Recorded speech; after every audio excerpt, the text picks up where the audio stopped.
안녕하십니까? 네, 이영숙입니다. 여러분, 겨울방학 기다려주셨어요, 옛날에? 네, 우리 때 참 많이 기다려졌습니다.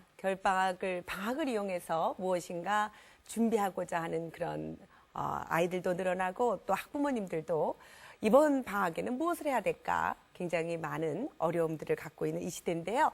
오늘 한번 이번 겨울방학 때 무엇을 준비해야 될지 함께 생각해보는 시간 갖도록 하겠습니다. 네, 오늘 강의는요. 제가 쓴 책입니다. 성품 좋은 아이로 키우는 부모의 말 한마디 중에서 겨울방학 때 무엇을 준비해야 될까 한번 생각해 볼 수 있는 그런 내용들을 좀 뽑아봤습니다. 오늘 제 강의는 좋은 성품이 겨울방학 때 준비해야 될 가장 좋은 스펙이다라고 하는 이야기로 준비할 거고요. 그렇다면 어떻게 우리 자녀들에게 좋은 성품을 키울 수 있을까? 그 구체적인 방법들을 함께 나누도록 하겠습니다. 그리고 뭐니 해도요. 좋은 성품은 부모와 자녀 간의 대화로 진행되는 것이기 때문에 여러분 자녀들하고 대화하면서 할 말이 없다. 어떻게 말하는 거 참 중요한데 어떻게 해야 될지 모르겠다. 이렇게 고민에 빠져보신 적 있으시죠? 네. 오늘 그 문제를 해결하는 시간 되겠습니다. 좋은 성품을 키우는 성품 대화법을 함께 나누도록 하겠습니다. 스펙이 뭘까요? 요즘요, 아주 젊은이들 층에서 이 스펙 준비하느라고 말도 못합니다. 그리고 스펙을 잘 준비해야 좋은 직장 구할 수 있다고 얼마나 그 혈안이 되는지 모릅니다. 부모님들도요, 이 방학을 맞이하면 옛날 같으면 무엇을 하고 놀까를 생각했다면 이제는 방학 때 무슨 스펙을 쌓을까 이렇게 고민하는 시절이죠. 스펙이란 무엇일까요? 학창 시절 동안에 자신이 확보할 수 있는 외적 조건을 총칭하는 새로운 단어입니다. 보통 출신 학교가 스펙이 될 수 있고요. 학점도 스펙입니다. 토익 점수도 스펙이고요. 자격증도 스펙입니다. 해외 연수, 인턴 이렇게 예전에는 그냥 학창 시절에 공부하고 시험 잘 보고 이러면 된다라고 생각하는 것을 이제는 새로운 용어가 나타났는데요. 학창 시절에 반드시 갖추어야 할 그런 외적 조건 이것이 있어야 당당하게 사회에서 성공할 수 있다라고 믿게 된 것이죠. 그래서 이것이 아주 아이들에게는 괴로움을 주고 있다는 사실입니다. 스펙 경쟁 시대에 우리 아이들이 방학이 싫어요라고 몸소리치고 있다라고 하는 것입니다. 2010년 9월 10일 조선일보자 보면 방학은 학기의 연장이라는 것입니다. 그래서 아이들이요 개학이 더 반갑습니다. 그래서 이 겨울방학을 맞이해서 여름방학, 겨울방학 때 아이들이 학원 뺑뺑이 시작되고요. 또 컴퓨터 자격증 기본이고요. 수백만 원짜리 캠프도 가고 어학 점수 따려고 혈안이 되고 선행학습을 위해서 노력하고 봉사활동도 이제는 스펙이 되는 이런 시절에 살고 있기 때문에 우리 아이들이 마음 놓고 놀 수 없는 그런 방학이라는 거예요. 좀 슬프죠? 그래서 아이들이 2012년 9월 4일 한국일보자 보면 성적 스트레스 때문에 학교 그만두고 싶다라고 하는 아이들이 늘어나고 있다라고 하는 사실입니다. 아이들을 조사를 해봤어요. 학교를 그만두고 싶은 이유가 뭐냐? 초중고 대상으로 연구를 해봤더니 42%가 학업 성적이에요. 네, 그리고 22%가 재미없는 학교 생활, 그리고 13%가 친구 관계, 그리고 선생님과의 관계, 가정 문제, 건강상 문제, 기타 들어가 있다라고 하는 것입니다. 그러니까 아이들이 학업 성적 때문에 많은 스트레스를 받고 있다라고 하는 것입니다. 이런 치열한 스펙 경쟁의 결과 우리 아이들에게 어떤 일들이 일어날까요? 아주 아이들이 학교를 즐거워하고 배우는 것을 즐거워하고 이렇게 행복하게 자라던 애들이 우리나라 초등학교 한 4학년 되면서부터 급격하게 떨어지기 시작해요. 그래서 우리 아이들이 이제는 이 4학년 때부터 뚝뚝뚝뚝뚝뚝 떨어져서 고3 때 가서는 아주 그 행복지수 꼴찌인, 그래서 우리나라가 말입니다. OECD 국가 중에 이 청소년 아이들의 행복지수가 꼴찌인 나라가 되어버렸어요. 문제죠, 여러분. 정말 문제인데 우리 부모님들은 그럼에도 불구하고 어떻게든지 그냥 아이들에게 계속적으로 할 말이 그거밖에 없으니까 공부해라. 학교 때 뭐 자격증도 하나라도 따야지. 이러면서 아이들을 스트레스를 계속 주고 있습니다. 이런 결과 치열한 스펙 경쟁으로 인해서 아이들이 이 성공 증후군에 시달리게 되는 거죠. 그런데 요즘 아이들 학교 폭력 문제 굉장히 심각하죠. 네, 아주 심각한 국가 문제가 되어버렸거든요. 그래서 이 학교 폭력 문제 그리고 또 너무 이상하게 10대 아이들의 이런 성폭력 문제까지 그런데 이 아이들이 공부 잘하는 아이나 못하는 아이나 다 똑같은 그런 현상. 그래서 똑같이 뭐 왕따 문제, 폭력 문제, 그리고 그런 그 10대 아이들의 성폭력 문제 이런 것들에 시달리게 됩니다.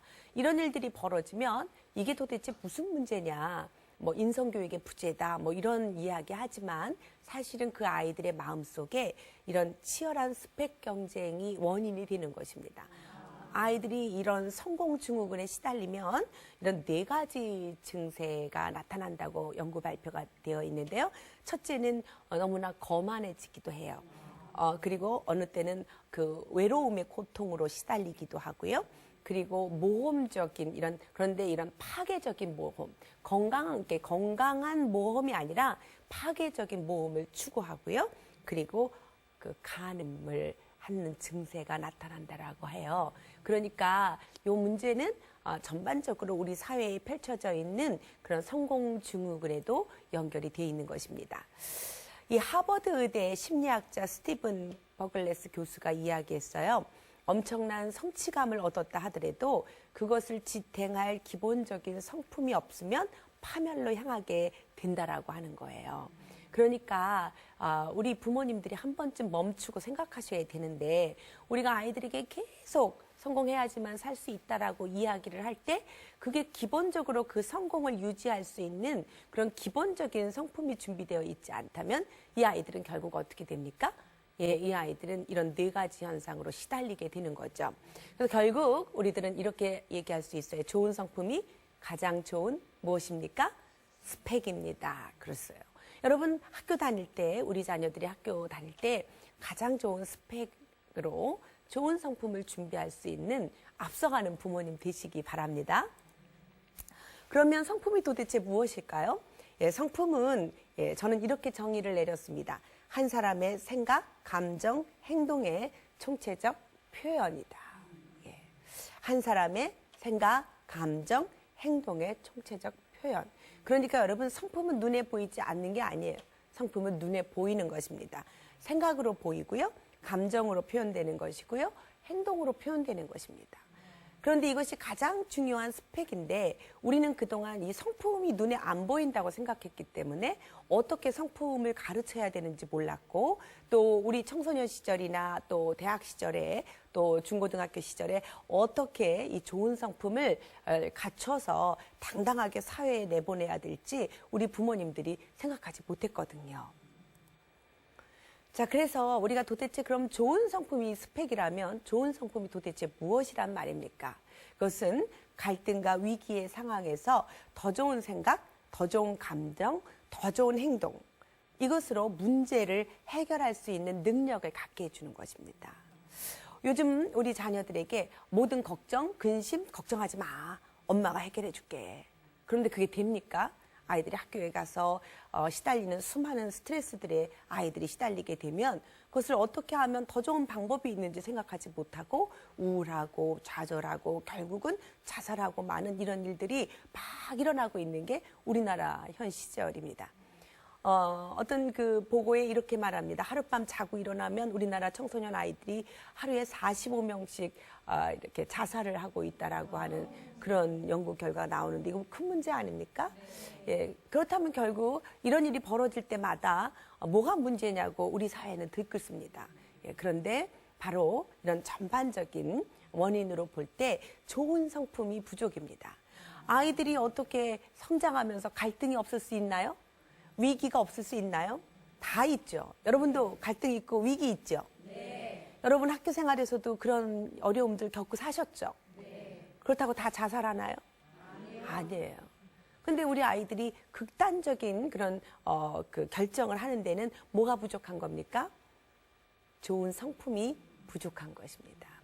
좋은 성품은 갈등과 위기 속에서 더 좋은 생각, 더 좋은 감정, 더 좋은 행동으로 문제를 해결하는 능력이라고 하는 사실을 여러분이 기억해서 아이들에게 다른 것 준비하는 것보다 보통 스펙을 쌓게 하려고 하는 부모님의 심리는 뭐냐면 앞으로 이 아이들이 살아갈 동안 좀 아이들이 다른 아이들보다 더 먼저 더 행복하게 살기를 원하는 그런 마음 때문이잖아요. 그런데 좋은 성품이 준비되어 있지 않으면 그 모든 것이 소용이 없다라고 하는 사실입니다. 예, 그런데요, 앞으로는요, 이런 세계의 3대 미래학자, 덴마크 석학의 롤프 엔센이 이렇게 얘기했습니다. 앞으로의 세상은 인간 중심의 감동 사회가 될 것이다. 이때 가장 중요한 것은 누군가를 감동시킬 수 있는 능력이다. 여러분, 어떤 자격증보다 더 중요한 것이 다른 사람을 감동시킬 수 있는 능력이라고 하는 거예요. 그러면 우리가 살면서 무엇에 감동하나요? 그 사람의 자격증 때문에 감동하나요? 아니에요. 그 사람의 그런 그 인간성, 예. 그리고 그 사람의 위기와 그런 결정적인 상황 속에서 정말 좋은 성품으로의 영향력을 끼치는 그 사람의 태도와 그런 그 문제 해결 능력들을 보면서 우리가 감동되지 않습니까? 그러니까 결국 성품 좋은 사람이 앞으로의 세상에서는 성공하는 지도자가 된다라고 하는 사실입니다. 그렇다면 어떻게 하면 이 좋은 성품을 키우게 될까요? 여러분도 이 방법에 대해서 알고 싶으시죠? 네. 그런데요, 저는 첫째, 이런 자녀의 행복은 부모에게 달려있다라고 하는 거예요. 그러니까 여러분, 자꾸 학교 탓하지 마세요. 자녀들이 무슨 일 있으면 자꾸 학교 때문이라고 학교에 와서 따지고 선생님 때문이라고 하는데 사실은 부모 탓인 거예요. 조사를 해봤습니다. 한국 어린이의 청소년 행복 구축과 국제 비교 연구 조사 결과 보고서라고 하는 그런 조사 연구 결과 초등학생들이 생각하는 행복을 위해서 필요한 게 뭐냐라고 하는 질문. 건강이다, 돈이다, 성적 향상이다, 친구다, 가족이다, 자격증이다, 자유다라고 하는 것에서 가장 많이 행복은 이거다라고 찝은 것이 가족이었어요. 그러니까 아이들이 45.2%가 행복이 뭐니? 하니까 가족과 함께 있는 거예요. 부모님이요. 이렇게 되는 거예요. 그리고 중고등학생들에게도 행복을 위해서 필요한 건 뭐니? 건강, 돈, 성적 향상, 친구, 가족, 여가, 권력 이런 것들을 조사해 봤더니 애들이 뭐라고 대답했을까요? 가족이랍니다. 그러니까 여러분 아이들에게 권력을 주어주면 애들이 행복할 것 같아요? 돈이요? 아니라고 하는 거예요. 아이들이 가장 큰 행복은 누구라고 하는 거예요? 가족이에요. 가족. 예. 가족과 함께 하는 것을 가장 중요한 행복이라고 하는 거예요. 사단법인 한국성품협회가 이 중고등학교 아이들에게 이 성품을 가르치러 들어갑니다. 오늘 안양에 있는 S중학교에 저희가 들어가서 기쁨이라는 성품을 가르칠 때 처음에 아이들이 아주 그 학교가 문제 아이들 많고 이 학교 폭력 문제로 시달렸던 학교였어요. 근데 저희가 가가지고 성품에 대해서 가르치기 시작했어요. 처음에는 아이들이 관심이 없었습니다.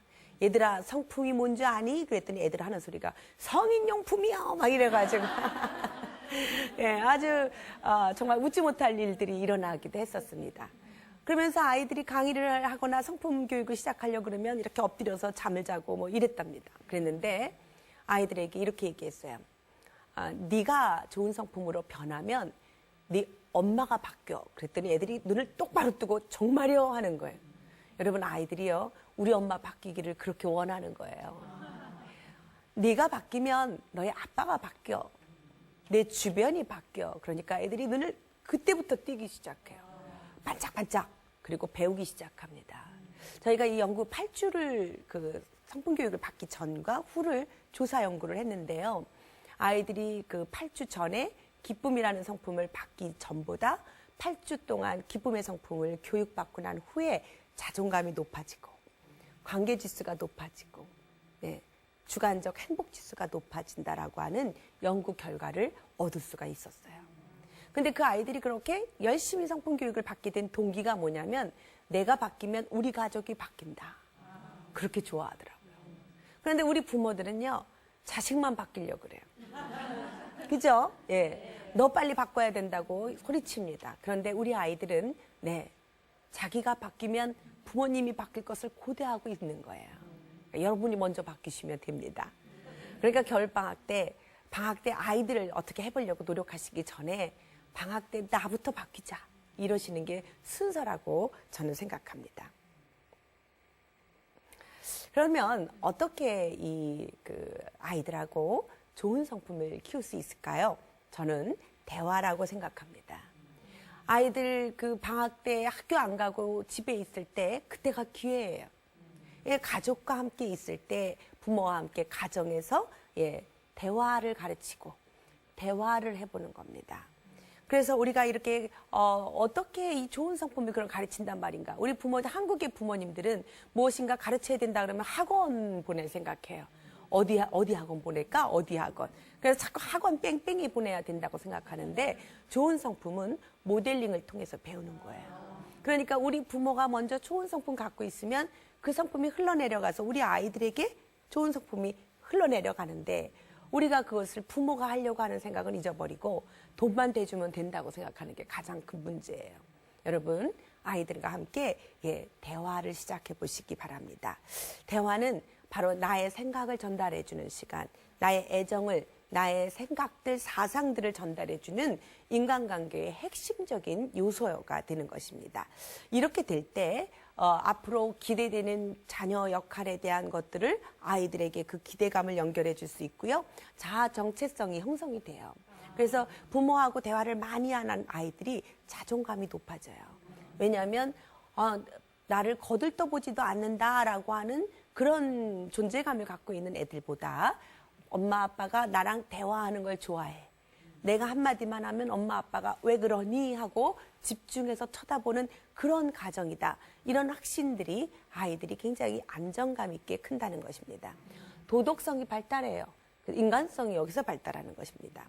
그래서 가족으로부터의 심리적 이유나 인성이나 행동 발달에 그런 영향을 줘서 성숙하게 아주 이루는데 결정적인 영향을 주게 됩니다. 그래서 이런 대화가 얼마나 중요하냐면 근데 대화라고 해가지고 밥 먹었니? 네. 학교 갔다 왔니? 네. 손 닦았니? 네. 빨리 책 읽어. 네. 이건 대화가 아니에요. 예. 대화는 우리의 생각, 감정, 행동을 서로 오픈하고 서로 나누고 감정을 공유하고 이런 시간이란 말이죠. 근데 우리는 보통 대화 그러면은 해라, 했니? 하지 마. 막 이런단 말이에요. 그래 놓고서는 속에 있는 진심을 아이들에게 이렇게 표현할 수 있는 시간이 없어요. 날마다 눈 뜨면 해라, 했니? 하지 마. 막 이러다가 애들이 잠들면 그때 가서 진실을 얘기해요. 잠들면 그때 가서 아이고 이렇게 이쁜 내 새끼 어디서 태어났나 막 이러면서 그런데 아이는 몰라요. 그러니까 서로 교류가 안 돼요. 그래서 또 눈 뜨면 빨리 해. 했니? 하지 마. 또 막 이래요. 그러니까 아이들이 어떻게 돼요? 아이들이 대화하는 법을 몰라요. 이렇게 대화의 만족도가 높아질수록 대화 시간이 높아질수록 아이들은 자신감이 생겨요. 그리고 자기 조절력이 생겨요. 그리고 과제 해결력이 높아진다라고 하는 거예요. 문제 해결 능력이 생기는 거예요. 그래서 이 하루 평균 가족 간의 대화 시간을 보니까 우리가 가족 간의 대화 시간이 점점 10분 미만이 굉장히 많고 결국은 78% 이상이 가족에서 대화하는 시간이 30분도 안 되는 거예요. 그러니까 이 30분도 안 되는 가족 간의 대화 이런 것들이 굉장히 중요한 우리 자녀들의 그런 좋은 성품을 기르지 못하는 요인 중에 하나가 되는 거예요. 여러분 아이들에게 어렸을 때부터 애들 돌리지 마시고 같이 온 가족이 앉아서 대화하는 시간 확보하셔야 돼요. 71%가 자녀가 초등학생일 때 조사해봤더니 시간이 점점 부족해지는데 가족과의 식사에서 빠지는 구성원이 71%가 초등학교 때 자녀가 초등학생일 때는 아버지가 식사에 참석하지 못하는 게 71%예요. 그러니까 엄마랑 애들 데리고 그냥 먹는 거예요. 그죠? 그런데 애들이 이제 크고 나서 아이들이 고등학생이 되면요. 52.7%가 그때는 자녀가 참석하지 못하는 시간이 많아지는 거예요. 그러니까 어렸을 때는 아버지가 필요한데 아버지가 그때 없어요. 그런데 나중에는 엄마 아버지는 있는데 애들이 없어요. 그러니까 기회가 되는 대로 어렸을 때 부모가 다른 어떤 것보다도 함께 식사하고 대화하는 시간으로 투자하는 것이 필요한 것입니다. 예. 그런데 큰 문제가 가족 간의 대화가 너무 중요하다는 걸 알지만 어떻게 할지를 모른다는 사실이 요즘의 문제예요. 제일 큰 문제가 부모와 자녀가 대화하는 방법을 모르는 거예요. 그래서 공통의 주제가 없어요. 여러분 그렇죠? 앉아서 대화해보겠다고 마음 먹고 앉아서 요즘 학교 생활 어때? 좋아요. 이러면 끝나. 그죠? 예. 왜냐하면 그동안 안 했기 때문에 공통된 주제가 없는 거예요.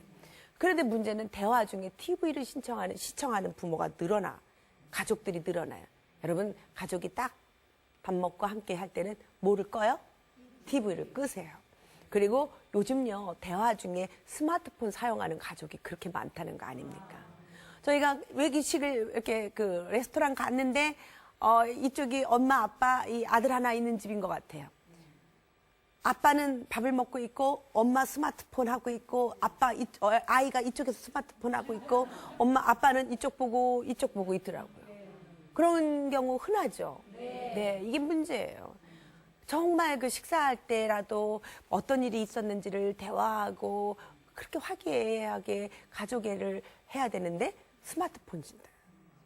아이들이 생일 초대 받고서도 그냥 밥만 먹고 가방에 들어가서 놀아. 조용해서 문 열고 나면 애들 뭐 하고 있어요?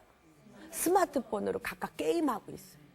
그래서 애들하고 서로 어울려서 대화하고 노는 것도 아니고 서로 각각 게임하고 있다가 잘 놀았어요. 그리고 간단 말이죠.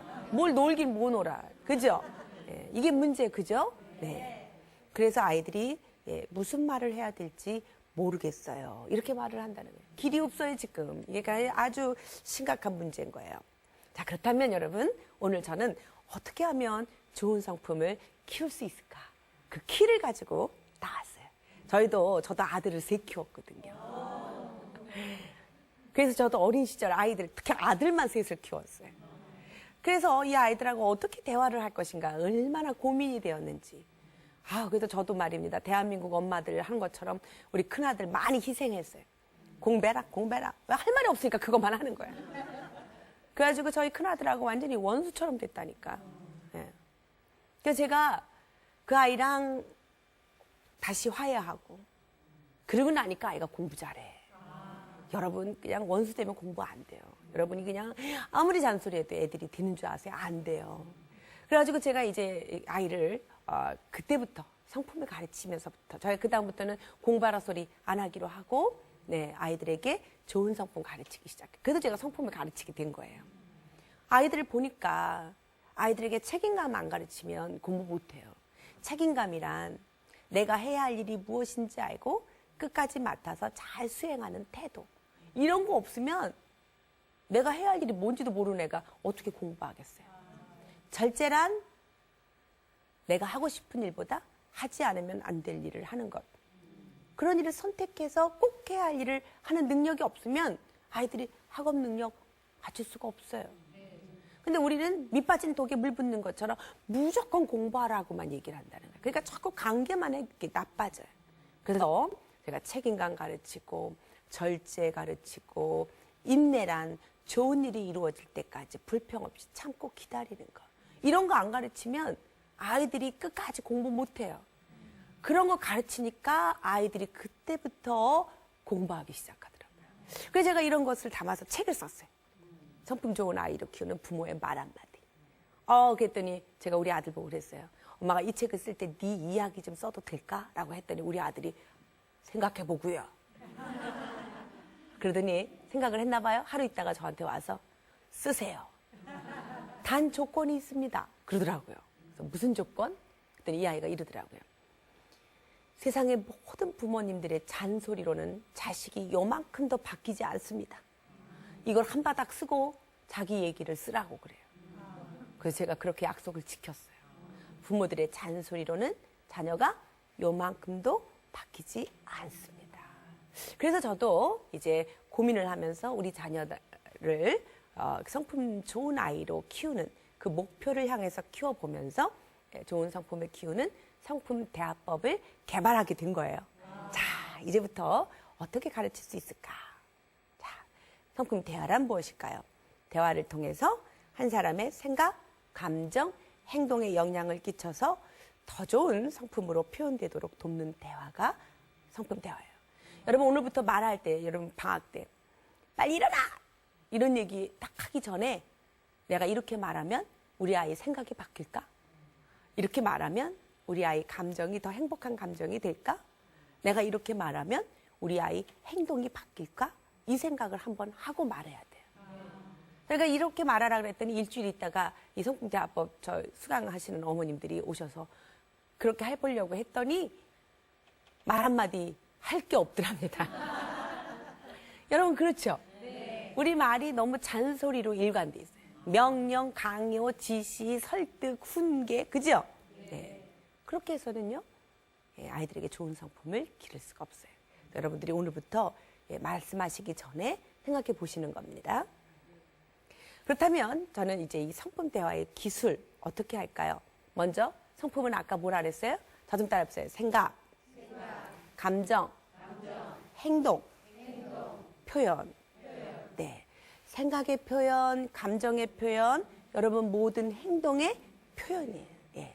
그러니까 이 표현을 잘 할 수 있도록 대화를 이제 연습해야 되는데, 근데 첫 번째 성품 대화의 스킬 첫 번째는 질문법이에요. 질문법. 예, 그 토마스 리코나라고 하는 그 인성학자가 이렇게 말했어요. 자녀의 성품을 키우는 방법은 질문을 많이 하는 거라는 거예요. 질문을 많이 하라는 거예요. 그래서 근데 우리는 질문하지 않죠. 질문하는 것보다 하지 마, 했니? 해라. 이렇게 명령, 강요, 지시가 훨씬 빨라. 그런데 그렇게 했을 때보다 질문을 통해서 생각을 바꾸게 할 때 아이들이 좋은 성품을 갖게 된다는 사실이에요. 그래서 이 질문법이란 저는 이렇게 정의를 내렸습니다. 상대에게 자신의 문제를 스스로 생각하고 그 해결법을 찾게 한 후 문제를 해결하는 데 도움이 되도록 스스로 생각을 열게 하는 방법이다. 예. 스스로 문제 해결을 할 수 있도록 생각을 열어주는 방법이 뭐예요? 질문법. 무슨 법? 질문법. 질문 잘 하셔야 됩니다. 그렇다면 어떻게 질문법을 말하나? 어떻게 질문할까? 질문을 잘하면 자녀의 자율적인 생각, 사고가 촉발해요. 그리고 새로운 사고를 발견해서 사고의 지평이 넓어지고 또 미래지향적인 질문을 통해서 더 좋은 행동을 기대할 수 있게 됩니다. 자, 그렇다면 어떻게 해야 될까요? 네, 먼저 성품 질문법 첫째는 어떻게로 시작되는 질문을 사용하세요. 예를 들면 큰애랑 작은애랑 싸워요. 막 싸우면 여러분 보통 어떻게 뭐라고 얘기를 해요? 시작. 왜 싸우니? 그죠? 그렇게 말하죠. 왜 싸워 도대체? 왜 너희들은 날마다 싸워? 왜 싸우니? 왜라고 하는 단어 쓰시죠. 그러면 애들이 뭐라 그래요? 변명해. 쟤 때문에 그래요. 형 때문에 그래요. 동생이 그랬어요. 변명하죠. 그러니까 우리가 왜라고 하는 단어 쓰지 말고 뭐라고 하는 걸 써야 돼요? 어떻게. 그래서 여러분이 차라리 어떻게 된 일이니? 이래야 돼요. 그러면 애들이 설명해요. 그죠? 어떻게 된 일이니? 이렇게 말해야 돼요. 자, 저 좀 따라해보세요. 시작. 어떻게 된 일이니? 예, 우리는 자꾸만 왜 싸워? 이러지 마시고 시작. 어떻게 된 일이니? 그러면 아이들이 생각해요. 큰애 입장에서 설명하고 작은 애 입장에서 설명해. 그럼 여러분 어떻게 해야 돼요? 큰애 얘기 들어줘야 돼요.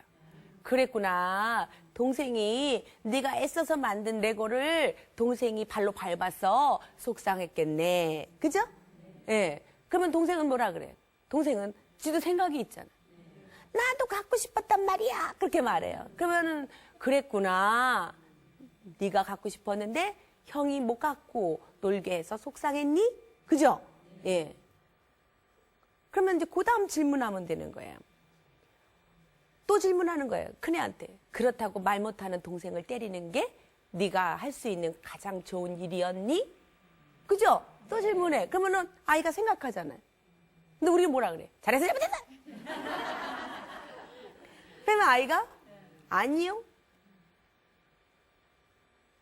다음에 또 이런 일이 벌어지면 어떻게 할래? 미래지향적인 질문이에요. 그죠? 네. 그러니까 이런 일이 벌어졌는데 다음에 네가 더 잘하려면 어떻게 하겠니? 동생이 방해하지 않도록 내 방에 가서 할 거예요. 뭐 이렇게 말한단 말이에요. 이러면 그렇구나. 굉장히 평화롭게 일을 처리할 수 있어요. 이렇게 말하는 부모 밑에서 아이들은 자율적인 사고가 자라는 거예요. 우리는 왜 싸워? 날마다 싸워. 이리 와. 맴매. 잘해서 잘못했어. 이렇게 말해요. 빨리 빌어. 또 막 이런단 말이에요. 예. 그래서 이렇게 질문법만 조금 바뀌면 훨씬 좋아져요. 우리 날마다 과거 지향적인 질문을 해요. 예. 너 지난번에도 싸웠잖아. 또 싸워? 막 이래. 그 소용 하나도 없었어요. 지난번 얘기는 잊어버리시고 앞으로 어떻게 할래? 이렇게 질문하는 거예요. 그게 미래지향적인 질문이에요. 야, 좋죠? 네. 이러면 됩니다. 세 번째는 열린 질문법. 자, 우리가 첫 번째는 어떻게 했어요? 어떻게로 시작하는 질문법. 두 번째는 미래지향적인 질문법. 앞으로 어떻게 하고 싶니? 더 잘하려면 어떻게 해야 될까? 이런 거 미래지향적인 질문이라 그랬죠? 네. 그 다음에 뭐 해야 될까요? 열린 질문법. 네. 다른 의견이 있어? 이런 거예요. 예, 여러분들에게, 자, 제가 만약에 질문을 여러분들에게 한다고 생각해 보세요. 여러분, 오늘 제 강의 좋았어요? 나빴어요? 좋았어요. 이건 폐쇄적인 질문, 안 좋은 질문이에요. 그러니까 열린 질문법을 내가 쓴다면 여러분들에게 이렇게 말하는 거예요. 오늘 강의 듣고 무엇을 적용해 보시겠어요? 그 여러분 생각하게 되죠? 네. 바로 그거예요. 아이들에게 오늘 재밌어서 이렇게 말하지 마시고 오늘 학교에서 선생님 말씀하신 거 듣고 한 가지만 네가 적용해 보려면 뭘 할 수 있을까? 이런 거예요. 그게 뭐예요? 열린 질문법. 예. 다른 의견이 있어요? 네. 이번 교육을 통해서 어떻게 하면 더 좋을까요? 이런 거예요. 그죠? 예. 그 다음엔 직접적인 질문법이에요. 내가 동생하고 싸운다고 무슨 이득이 있겠니? 뭐 이런 거잖아요. 그죠? 그래서 마음을 강력하게 움직일 수 있도록 하는 거예요. 이순신 장군이 말이죠. 이제 그 왜군하고 싸우러 나갔는데 자꾸 아군끼리 싸우는 거예요. 아무리 안 된다고 얘기를 해도 싸우지 말라고 얘기를 해도 자꾸 군사들이 서로 자기들끼리 싸워요. 다 불러 앉혔습니다. 그리고 이렇게 얘기를 한 거예요. 우리끼리 싸움들 무슨 소용이 있겠는가 이랬어요. 근데 그 소리 들으니까 정말 그렇잖아요. 나가서 왜군하고 싸워야지 왜 우리끼리 싸워. 그래서 그다음부터 싸우지 않았다는 거예요. 여러분도 한번 이렇게 직접적인 질문, 강력한 질문 한번 해보세요. 애들이 계속 같이 싸운다. 뭐라고 말해야 돼요? 형제끼리 싸워본들 무슨 유익이 있겠는가? 그렇게 말할 수 있겠죠. 예, 적절한 질문을 해보세요. 자, 우리가 이 성품 대화의 기술 두 번째는 아까 성품은 생각이라 그랬잖아요. 생각을 바꾸기 위해서 뭐 하라 그랬어요? 질문법 쓰라 그랬죠. 그러면 두 번째는 감정을 열리게 해야 돼요. 그죠? 감정을 변화시켜야 되겠죠. 감정을 변화시키기 위해서는 우리가 무슨 기술을 쓸까요? 경청법이에요. 저 좀 따라해보세요. 경청법. 저는 경청을 이렇게 정의를 내렸어요. 경청이란 상대방의 말과 행동을 잘 집중하여 들어 상대방이 얼마나 소중한지 인정해 주는 것. 여러분 경청은요, 네, 잘 들어주는 거예요. 눈을 쳐다봐 주는 거예요. 그리고 말하면 고개를 끄덕이는 거예요. 그랬구나라고 말해주는 거예요. 이렇게 할 때 가슴이 열리기 시작해요. 자, 여러분 한번 옆에 있는 사람하고 눈 좀 쳐다보세요. 그리고 한번 그랬구나 한번 해줘 보세요. 그랬구나. 예, 훨씬 어때요? 마음이 열리기 시작하죠. 네, 이거예요. 우리 아이들하고 겨울방학 때 방학을 이용해서 아이들이 뭐라고 얘기를 하면 눈을 쳐다봐주고 그랬구나 하고 들어줄 때 애들 마음이 어떻게 돼요? 열리기 시작해요. 애들이 열려요. 여러분 기억하세요. 여러분이 지금은 바빠요. 그래서 애들이 엄마 하고 오면 엄마 바빠. 나중에 얘기해. 이런단 말이에요. 그러면 애들이 가슴이 안 열려. 왜냐하면 경청해주지 않으니까. 그래서 애들이 이제 외로움과 고독 속에서 스스로 이제 살 길을 마련해. 아이들이 방에서 혼자 게임한단 말이에요. 그러니까 인터넷 중독자가 그렇게 늘어나는 거예요. 인터넷 중독하고 살 길을 마련했어요. 그래서 이제 그 다음에는 엄마가 이제 점점 나이가 들어 엄마 아빠가 이제 연로해졌어요. 이제 대화하고 싶어. 아들아, 딸아, 얘기 좀 하자. 그러면 애들은 어떻게 해요? 바빠요, 나 바빠. 이렇게 되는 거예요. 그죠? 네. 그러니까 경청해줘야 돼요. 경청해주는 것이 바로 가슴을 열어주는 거예요. 자, 그런데 경청에는 두 종류가 있어요. 하나는 언어적 경청, 하나는 비언어적 경청이에요. 언어적 경청은 한마디로 말해서 말로 경청하는 거예요. 아이들이 얘기를 하면 아이들은 막 우리 자녀들은 막 정신없이 얘기할 수 있어요. 그럴 때 다 듣고 요약해, 이렇게 명료하게 얘기를 해주는 거예요. 그러니까 네 말 뜻은 이제부터 다이어트 하겠다는 뜻이구나. 이렇게 요약을 해줘요. 명료하게 해줘요. 명료화. 애가 막 말할 때, 또 아이들이, 어린 아이들은 또 말을 또 언어 발달이 잘 안 되는 애들은, 엄마, 이럴 수 있어요. 그러면 명료화 시켜주는 거예요. 저 나비 좀 보라고. 이렇게. 그러면 아이들이 시원해지면서 마음이 열려지는 거예요. 아, 엄마가 나를 이해하고 있구나. 아빠가 나를 이해하고 있구나. 이런 거죠. 바꾸어 말하는 거예요. 우리 청소년 아이들이 뭐라고 표현합니다. 엄마, 아빠, 나 겨울방학 때 스타일 좀 바꾸려고 하려고 하는데 염색 좀 하려고 막 이러면서 머리 염색하고 싶다고 그럴 때, 예, 우리가 못 들은 척하는 게 아니라 다시 바꾸어 말할 수도 있는 거예요. 잘 듣고 있다가 바꾸어 말해보는 거예요. 그러니까 내 말은 머리 스타일을 조금 바꾸고 싶다는 뜻이지. 네 엄마, 네 아빠. 아이들은 뭐라 그래요? 마음이 시원해져요. 그러면서 내 말을 경청해 주고 계시는구나. 이런 마음이 들어요. 그게 중요한 거지 염색하고 안 하고는 덜 중요한 거예요. 예, 그거 갖고 싸울 필요가 없어요. 중요한 것은 내가 너의 마음을 이해한다. 뭐 이런 거잖아요. 예, 그다음에 세 번째, 반영해 주는 거예요. 예, 그러니까 상대방이 말할 때 이런 감정과 관련된 부분에서도 그랬구나. 네 짝꿍이 말을 시켜서 네가 대꾸를 한 것뿐인데 선생님이 너만 야단치셨어? 네가 속상했구나. 이렇게 속상했겠구나. 한번 해보세요. 시작. 억울하겠구나. 또 뭐라요? 속상했겠구나. 예, 이런 감정에 해당되는 부분을 뽑아주면 아이들이 어때요? 시원해져요. 그러면 그렇게 말해주는 사람하고 친밀감이 느껴져요. 그래서 아주 친해집니다. 여러분, 자녀 교육의 왕도는 자녀들과 친해져야 돼요. 친밀감을 형성해야 돼요. 네 번째는 요약하는 거예요. 상대방을 이렇게 말을 압축해서 잘 듣고 있다가 두세 문장으로 말하는 거예요. 요약해보면, 네 말을 좀 요약해보면 네가 더 이상은 그 가해 선생님하고 공부하고 싶지 않다는 말이구나. 일단은 자꾸 우리는 강요, 명령, 지시 전에 이 아이가 말하고자 하는 그 감정의 부분을 잘 경청해서 요약해서 말해주는 이런 연습부터 해주는 거예요. 그러면 아이들이요 훨씬 친밀해지고 감정을 열어주기 시작해요. 여러분들 누가 이렇게 대화해주면 좋겠죠? 네. 남편이 그렇게 해주면 좋겠죠? 네. 아내가 그렇게 해주면 좋겠죠? 네. 그래서 우리가 다른 사람이 나에게 대접해주고 싶은 대로 내가 먼저 해주면 그게 좋은 성품이 되는 거예요. 비언어적 마음, 이건 경청은 너무 여러분이 많이 아세요.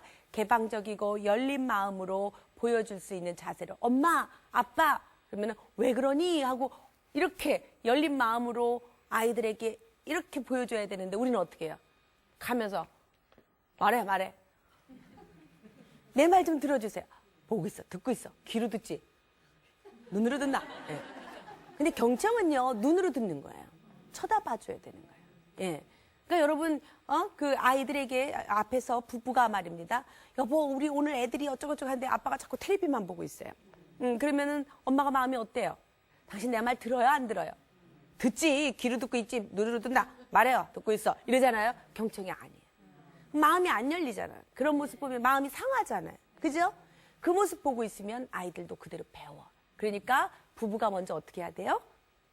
먼저 서로의 말에 집중해주고 경청해주고, 예, 상대방이 말을 해주면 딱 멈춰서 눈을 쳐다봐주고, 모습을 저쪽으로 빼지 말고 꽁무니 빼지 말고 돌아와서 앉아서 얘기해주고, 고개를 끄덕거려주고, 상대방에게 집중하는 모습을 보여주고, 적절하게 고개를 끄덕거려주고, 눈을 맞춰줘야 되는데 집에서 한 번도 눈을 맞춰보지 못한 애들은 나가서도 눈을 못 맞춰요. 못 맞추는 사람 많아요, 여러분. 네, 눈을 맞춰봐야 돼요. 그리고 미소를 띠셔야 돼요. 특히 청소년, 여기 중고등학교 다니는 부모님들 많으시죠? 청소년들은요, 이 감정을 잘 파악을 못해요. 그래서 그 청소년 아이들하고 대화할 때는 웃는 모습을 보이셔야 돼요. 근데 놀란 표정을 하면 애들이 화난다고 생각해요. 그래서 여러분 놀란 표정 함부로 하면 큰일 나요. 저런 이러면 엄마 왜 나한테 화내? 이런단 말이에요. 나 화 안 냈는데 지금 안 했잖아! 이런단 말이에요. 왜 그래요? 아이들의 사춘기의 뇌가 이렇게 상대방의 감정을 잘 읽어내지 못해요. 아직. 이 뇌가 미성숙해 있어요. 그 사춘기의 뇌는. 그러니까 사춘기 아이들하고 이야기할 때는 친절하게 고개를 끄덕이고 미소를 짓고 부드러운 말투로 얘기하셔야 돼요. 그래야 사춘기 아이들이 마음을 열고 얘기합니다. 강하게 얘기하면 아이들은 도망갑니다. 이제 여러분 아시겠죠? 네. 자, 그러면 이제 마지막 뭐를 바꾸는 기술? 행동을 바꾸는 기술. 여러분 애들이 더 점잖고 고상하고 예의 바른 행동하기를 바라죠? 네. 요즘 그러길 바라요. 왜냐하면 요즘 너무 학교 폭력에 시달리고 있어요. 언어 폭력에 시달리고 있어요. 다 누구 탓이에요? 우리 가정 탓이에요. 우리 탓이에요. 부모들 탓이지 이거 우리가 아이들에게 그렇게 보여준 거예요. 그냥 스펙 쌓으라고 그냥 돌리기만 했지 한 번이라도 따뜻하게 말 한마디 못 해줬단 말이죠. 네. 자, 이제 행동을 바꾸려면 긍정적인 피드백을 해줘야 돼요. 그러니까 여러분들이 아이들에게 얘기할 때 행동을 얘기해야 돼요. 사람 자체, 사람을 평가해서는 안 돼요. 너 아직도 숙제 못했어? 아유, 이 게으름뱅이야. 내가 너 그럴 줄 알았어. 이러면 안 돼요. 그러면 그 아이 인격 자체가 다쳐버려요. 숙제 못한 거 가지고 뭐 게으름뱅이라고 말해. 그죠? 예. 아유, 이 바보야. 이렇게 말한단 말이에요, 우리는. 근데 그러지 말고 뭐만 얘기해요? 행동만 뽑아서 얘기를 해야 돼요. 잠잘 시간이 다 됐는데 아직 숙제를 못했구나. 이렇게 말해야 돼요. 그래서 행동만 뽑아서 얘기를 하는 거예요. 그리고 그 영향을 얘기해야 돼요. 어떻게? 그 행동이 미치는 영향을 이야기해 줘야 돼요. 학교 갔다 오면 바로 숙제부터 하라고 엄마가 부탁했는데 네가 낮에는 그냥 놀다가 밤에 와서 이렇게 숙제하겠다고 말하니 엄마 말을 듣지 않는 것 같아서 엄마 섭섭해. 뭐 이렇게 말하면 돼요. 그죠? 내게 미치는 영향 그리고 바람직한 결과 앞으로 너한테 이렇게 되기를 바란다. 구체적으로 바라는 그 바람을 얘기해 줘야 돼. 앞으로는 학교 갔다 오면 바로 숙제부터 하고 놀기를 바래. 그죠? 그러면 아무 문제가 없음. 그런데 우리는 이런 문제 아이가 하루 종일 놀다가 하라고 한 거 무시하다가 나중에 잠잘 때 막 이러는 애들 보고 바보야, 게으름뱅이야, 이래서 네가 뭐하고 살래? 막 인생 자체를 말하지 말고 그 행동만 뽑아서 얘기해 주면 되겠죠?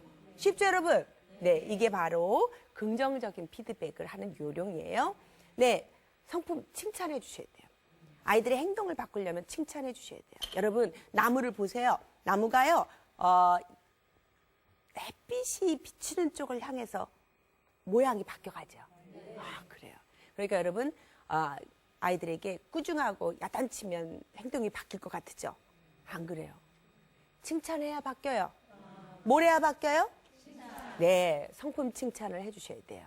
그래서 여러분, 아까 저는 성품을 가르치는 사람이니까 12가지 성품을 저는 가르쳐요. 경청, 감사, 긍정적 태도, 기쁨, 배려, 인내, 절제, 창의성, 지혜, 또 뭐 있나, 책임감, 순종, 감사 등등을 가르칠 때 아이들에게 잔소리처럼 가르치면 애들 절대로 안 배워요. 아이들에게 칭찬으로 가르쳐야 돼요. 아이들이 인내가 부족하다? 그럼 아이들 살펴봤다가 인내하고 있는 그 순간을 발견하면 칭찬해 줘야 돼요. 그러니까 어떻게 칭찬하는지 제가 가르쳐 드릴까요? 첫째, 1단계는 칭찬할 성품의 정의를 말해주는 거예요. 예를 들면 얘가 인내성이 너무 없어. 참을성이 없어요. 그럴 때 인내를 가르쳐 주려면 먼저 아이를 보다가 조금이라도 참고 있는 그 상황을 보면 딱 성품의 정의를 넣어주는 거예요. 인내란 좋은 일이 이루어질 때까지 불평하지 않고 참고 기다리는 건데 이렇게 1단계 정의를 얘기해줘요. 2단계 네가 오늘 동생이 약 올리는데도 꼭 참고 있는 모습을 엄마가 봤어. 3단계 앞으로 네가 그렇게 다른 사람을 인내하는 그 모습이 너 틀림없이 다른 사람들을 이끄는 훌륭한 지도자가 될 것 같아서 엄마가 너무 기뻐. 이렇게 하면 인내의 성품이 성장하게 되는 거예요. 이렇게 칭찬을 하시기 바랍니다. 우리가 이렇게 성품으로 훈계도 잘해야 돼요. 무조건 때리고 야단치는 게 훈계가 아니에요. 성품 좋은 훈계법을 우리가 배워서 부모들이요, 자녀가 성장하면서 반드시 해야 될 것은 부모들도 배워야 된다는 사실이죠. 네. 그러니까 우리가 여러분, 부모의 이 말 한마디가 얼마나 소중한지. 그죠? 우리는 그냥 애들 저절로 두면 그냥 잘하는 줄 알았단 말이에요. 아니에요. 네, 부모가 말해주는 그 한마디가 씨앗이 돼서 생명이 돼서 나타나는 거예요. 네, 여러분 방학입니다. 방학 아이들 귀찮다고 생각하지 마시고요. 아이들 시간 될 때마다 같이 앉아서 대화하는 시간. 오늘 우리가 배웠던 이런 성품대화법 한번 연습해 보면서 아이들과 좋은 관계를 맺으시기 바랍니다. 가정에서 엄마 아빠랑 부모님이랑 가족이 좋은 인간관계를 맺어본 사람이 바깥에 나가서도 좋은 인간관계를 맺어요. 인간관계를 풍성하게 맺는 사람이 성공하는 사람입니다. 그런 좋은 성품을 갖고 있는 사람이 세상을 진짜 성공할 수 있는 진정한 스펙이 됩니다. 저 좀 따라 해보세요. 좋은 성품이 가장 좋은 스펙입니다. 네, 방학을 이용해서 여러분의 자녀들에게 좋은 성품 가르치시기 바랍니다. 감사합니다, 여러분. 고맙습니다.